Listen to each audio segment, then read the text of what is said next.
David, 35 years old, caught in the middle of a tough battle. Life had taken so much from him, yet he never gave up. In a small town, he was a man determined to stand on his own no matter what. But that night, the sound he heard on a stormy night was about to change his life forever. A scream. The screech of tires. And then a sudden knock at the door. When he opened it, there she was, a wounded woman, shivering from the cold, fear and the will to survive reflected in her eyes. Anna. A woman with a hidden past, great power, and a secret of her own. It wasn't just an accident that brought them together. This was no mere coincidence. David was a mechanic who had just moved to a small town. Not wanting to be stuck with a salary far below what he deserved, he quit his job. Maybe for the first time he was truly free. But that freedom came at a price. His future was uncertain, and he had no idea what to do with the last bit of savings he had left. In the end, he made a bold decision, to go back to what he was best at since childhood, mechanic work, and open his own shop. He left behind his comfortable yet miserable city life and moved to a small town, where he set up his repair shop. It was a risky, even crazy decision. No one here knew him and finding customers wouldn't be easy. But still, he preferred stepping into the unknown rather than carrying the weight of his old life on his shoulders. The first few days were tough. His shop was small, his equipment was limited, and he had to work hard to get things running. But over time, the locals started trusting him. As satisfied customers spread the word, more people started coming in. For now, the money he made was just enough for himself, but even that was a big step forward. He was building a new life, and this time he wasn't dependent on anyone. Maybe this was what he truly wanted, to start over and finally feel like he was standing on his own 2 feet. The town was caught in the grip of a snowstorm. The roads were covered in ice, and the weather was becoming more dangerous by the hour. The freezing temperatures were causing major issues for cars, and that day, David had more customers than ever. Engines wouldn't start, batteries were dying, and cars were skidding off the slippery roads, leaving the townspeople rushing to his repair shop. Work had piled up, and there were still 3 more vehicles waiting to be fixed. He had to get them all done by the next day. So he worked late into the night. He didn't care that his hands were covered in grease and dirt. He kept going until his fingers were nearly numb. As the hours passed, exhaustion weighed down on his body. No matter how much he tried to push through, his eyelids kept drooping. Eventually he gave in and decided to stop. But going home in this weather while he was this tired would be too risky. The wind howled against the windows, making the idea of stepping outside seem like a challenge against nature itself. David lit the stove to warm up the room, then curled up in an old but comfortable chair in the corner of his shop. Pulling a blanket over himself, he closed his eyes. The town was silent, with only the sound of the wind and the occasional distant hoot of an owl filling the night. Just as he was drifting off, a sudden screech of tires from outside startled him. Was his mind playing tricks on him, or had something actually happened? He barely opened his eyes in his drowsy state, but his exhausted body refused to wake up, and he drifted back to sleep. A few minutes later, a loud knock on the door echoed through the shop. This time it was real. David's eyes snapped open as he sat up and stared at the door. Who could it be at this hour? Then he remembered the sound from earlier, maybe something really had happened. He quickly got up and rushed to the door. When he opened it, a woman in her 50s stood before him. She was wearing a thin coat, and there were visible bloodstains on her head and leg. She was shivering uncontrollably, her breath uneven, and she looked like she was on the verge of freezing. Her eyes were unfocused, but she managed to whisper, I had an accident." She was in shock, barely able to get the words out. Her body felt as stiff as ice. Realizing the severity of the situation, David grabbed her arm and pulled her inside. He led her to the stove and handed her a blanket. Her teeth were chattering and the cold had seeped deep into her bones. David quickly reached for his phone to call 911, but there was no signal. He tried the landline, but that wasn't working either. Must be something wrong with the cell tower, he thought. The snowstorm had likely knocked out the service. He considered taking her to the hospital, but the storm was still raging outside. The roads were too dangerous and most cars wouldn't even start. He needed to act fast before her condition got worse. First, he had to check her injuries. He couldn't panic, he needed to stay calm. The woman was already in shock and she was relying on him. Taking a deep breath, David looked at her and said reassuringly, "All right, don't worry. You're safe here. I'll take care of you." The warmth from the stove had started to help, and the woman's shivering had lessened. Her face was still pale, but at least she seemed more alert. Without a moment of hesitation, David grabbed the first aid kit and knelt beside her, carefully examining her wounds. He first focused on the cut on her head, gently applying antiseptic before dressing it with a soft gauze pad. The bleeding didn't seem too severe, but he needed to be cautious about infection. Then he moved to her leg. It was swollen, with a faint bruise starting to form. When she tried to move it, she let out a small cry of pain. "You shouldn't move it," David said, his voice firm but gentle. "It could be a fracture or a sprain." He wasn't a doctor, but he had spent his life fixing things, just not people's bones. Still, he knew basic first aid. Quickly, he found a few wooden boards in the shop and used a bandage to secure her leg in place. The woman let out soft groans of pain but endured it patiently. "I have to do this," David said as he carefully finished his work. "If it's broken or fractured, it needs to stay still. We have to keep it stabilized until we can get you to a hospital." The woman gave a small nod and looked at him with gratitude. When he was done, David stood up and walked over to the small kitchenette near the stove, preparing 2 cups of hot tea. He handed one to her and took the other for himself, sitting across from her. As the steam from the tea filled the room, the woman clutched the cup tightly with both hands. It wasn't just the tea, it was this moment, this warmth, that gave her a sense of security. "Thank you. Thank you so much," she said, her voice still weak but filled with genuine appreciation. David gave a small nod. "I just hope you'll be all right. As soon as the storm clears, I'll take you to the hospital." He paused for a moment, then asked, "What's your name?" The woman gave a faint smile, her lips barely curving as she whispered, "Anna." David watched as her eyelids fluttered, growing heavier with each passing second. Exhaustion was weighing her down, pulling her into the comforting embrace of sleep, but he knew he couldn't let her give in just yet. A head injury, coupled with the shock of the accident, meant that losing consciousness could be dangerous. He needed to keep her awake, keep her mind engaged, keep her here. So he did the only thing he could think of: he talked. At first, it was just small talk, meaningless words meant to keep her focused. But as the minutes passed, he found himself saying more than he intended.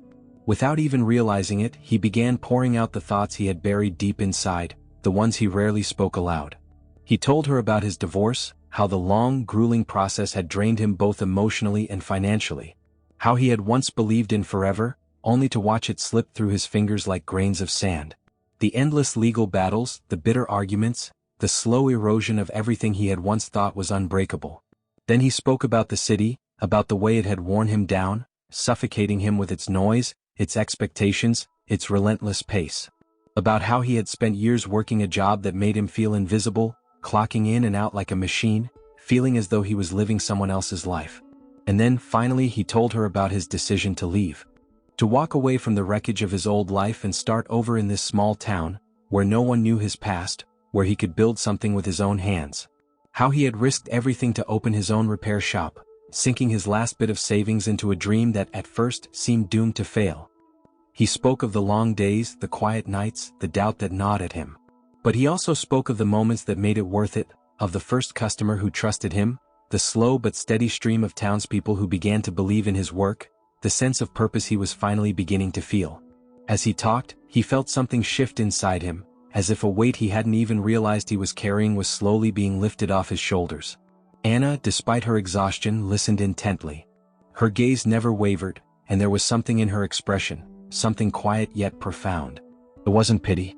It wasn't empty sympathy. It was understanding. Respect. A deep admiration for his resilience, for the way he had refused to be broken by the hardships life had thrown at him. She nodded occasionally, absorbing his words, and for a brief moment, he wondered if his story had somehow given her hope too. When David finally finished, he let out a slow breath, as if releasing the last remnants of the past he had been carrying for so long. Anna gave him a small, tired smile. Her voice was soft but steady. "You never gave up," she said. "Not everyone can do that." David shrugged slightly, his gaze flickering toward the window where the storm still raged outside. "Sometimes," he said, his voice low, "you don't have a choice. Life pushes you to a point where you either fight or fade away." Anna sipped the last of her tea, deep in thought. Outside, the storm still raged on, but somehow the night didn't feel as cold anymore. For the first time in a long time, neither of them felt completely alone. David let out a sigh and smiled slightly, averting his eyes. "I guess I talk too much," he said. "Sorry? Sometimes I just can't stop once I start." Anna gave him a small smile. "No, it was nice. Silence would have been worse, she said, her voice soft but still tired. David looked at her curiously. So, what were you doing out here? Anna leaned her head back, taking a deep breath before answering. My daughter is staying at a mountain lodge nearby, she said. I wanted to get to her before the storm got worse. But my car skidded and I crashed. She paused for a moment, then gave a faint smile. But I guess I'm lucky you were here. David nodded, noticing how her eyelids were starting to droop again. She couldn't fall asleep yet. He quickly pulled open a drawer and took out an old deck of cards. Do you know any good card games? He asked with a grin. Anna, despite her exhaustion, smiled. All of them, she said with a soft chuckle. Then pick one, David said, letting her choose one of her favorites. They started playing and he did his best to keep her engaged and awake. But after a while, even he started feeling the weight of exhaustion. His eyes grew heavy and his mind began to wander. Glancing outside, he realized the storm had started to ease up. The snow was still falling, but the wind wasn't howling like before, it was calmer now. He quickly turned back to Anna. I'm going to go outside and get my car ready. I'll heat it up, then I'll come back for you and we'll get to the hospital. It looks a lot safer now. He locked eyes with her and added seriously, but please don't fall asleep, okay? Anna nodded, but her eyes were still heavy with exhaustion. David hurried outside. The cold air hit his face as he made his way to the car. When he opened the door, the inside was freezing. He started the engine and waited for the car to warm up. When he stepped back inside, he saw Anna looking around the shop. Her gaze wandered over the shelves stacked with old car parts, tools, and a book left open in the corner. There was life here, a simple but determined one. It was clear that David had built this place from nothing. When David walked over to her, she looked up at him. You need to keep your legs still, so. If you don't mind, I'll have to carry you, he said, a little embarrassed. Anna gave him a small, amused smile and nodded. I don't think we have another choice. David carefully bent down and lifted her into his arms. She let out a small wince but didn't complain. Stepping out into the snowy night, he walked carefully, making sure not to jostle her too much. He opened the car door and gently placed her in the back seat. By now, the engine was warm and the inside of the car was much more comfortable. David quickly got into the driver's seat and started driving carefully down the snowy roads. It was still dangerous, but the worst of the storm had passed.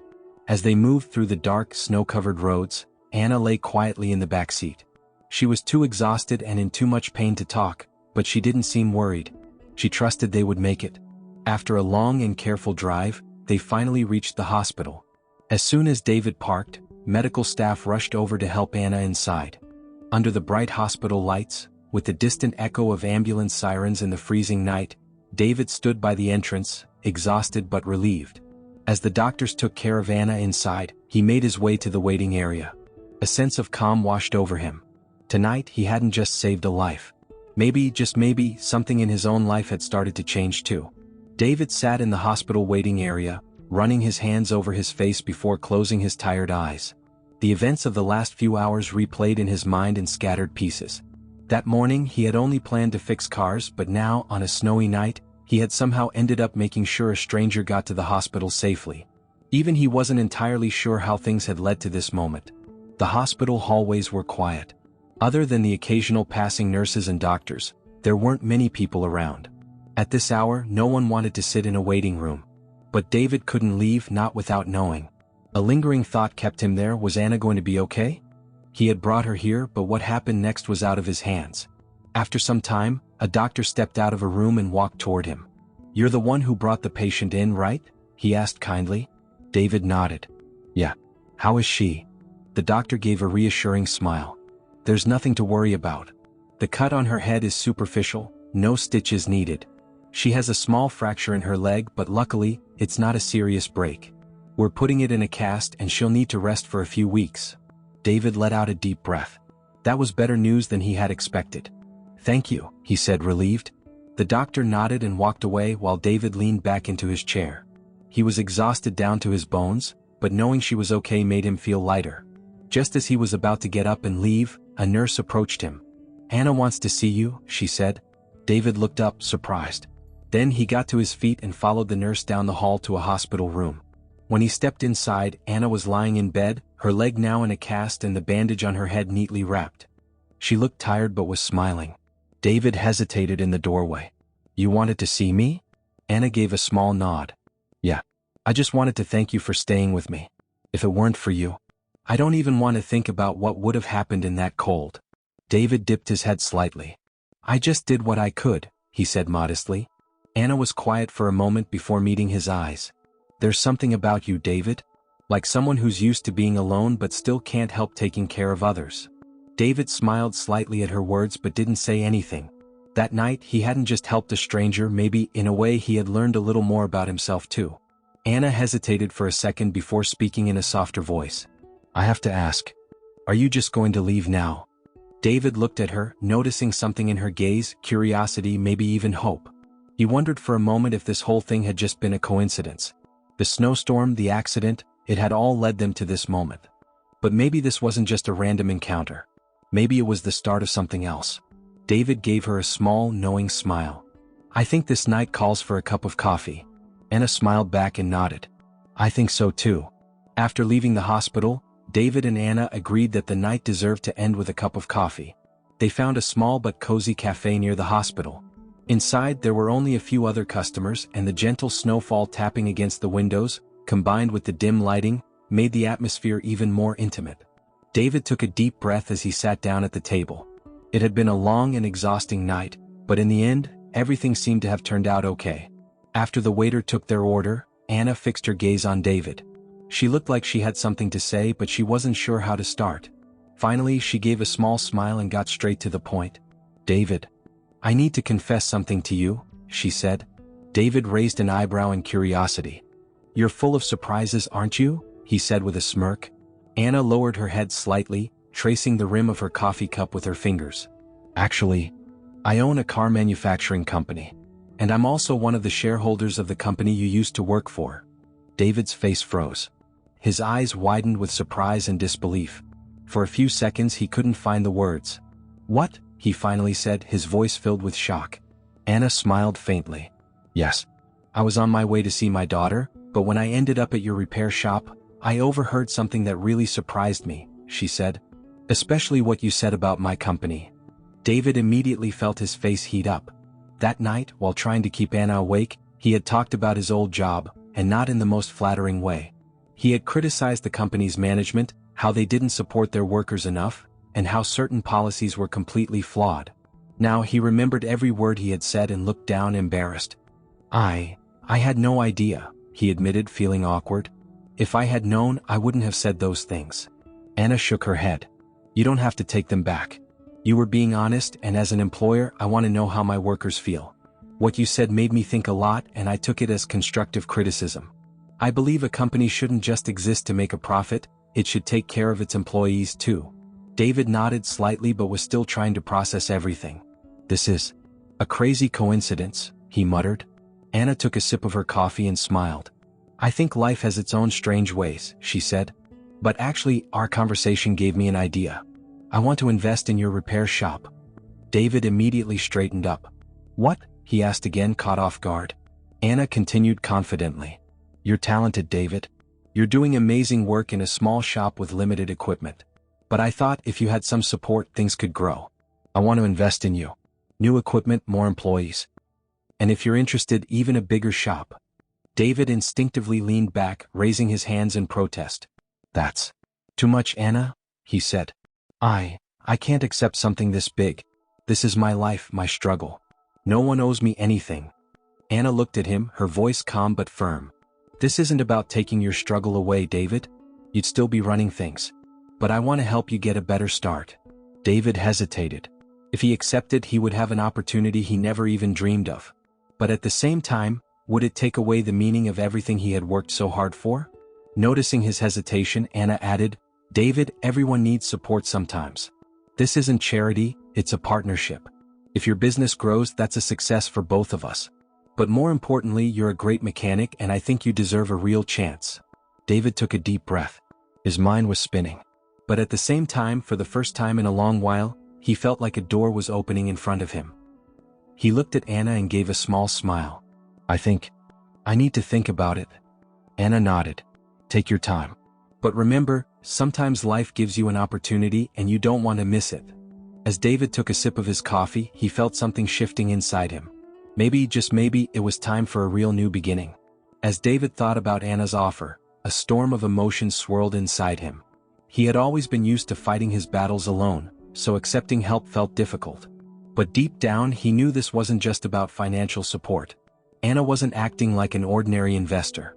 Their connection was beginning to go beyond just a business relationship. Over time, Anna started visiting the repair shop more often. At first, David thought she was just checking on the progress of her investment, but before he realized it, he found himself looking forward to her visits. They would sit for coffee, talk after long days at the shop, and share conversations that lasted longer than either of them planned. With each passing day, David admired Anna more, her intelligence, her grace, and her perspective on life. He tried to push his feelings aside, considering the age difference between them. But Anna's warm smile, her confident yet gentle demeanor, and the way she sometimes hesitated when they locked eyes made it impossible to ignore. The small gestures, the subtle ways she captured his attention, it was clear that whatever was happening between them wasn't just about business. One evening, when Anna stopped by the shop again, David knew he had made up his mind. There was no need to wait any longer. He invited her into his office, preparing 2 cups of coffee before setting them on the table. Anna looked at him curiously. "You definitely have something to say," she said with a smile. David took a deep breath. "Yeah, I've thought it through and I've decided to accept your offer," he said. "We're business partners now." Anna's eyes lit up, but then she tilted her head slightly, a small, knowing smile playing on her lips. "Just business?" she asked, her voice soft in a way that made David's heart race. For a few seconds he just looked at her. A warmth spread through him, as if everything he had been trying to suppress was finally coming to the surface. Smiling, he leaned in slightly and gently pressed a kiss to her cheek. Anna closed her eyes for a brief moment as if she had been expecting it, but then she pulled back just slightly. A quiet pause filled the air as they stared at each other. Summoning all his courage, David spoke softly. "Anna, there's an age difference between us," he said honestly. "I don't want to be unfair to you. Are you sure about this?" Anna held his gaze for a moment, then smiled warmly. "Who cares about age?" she whispered.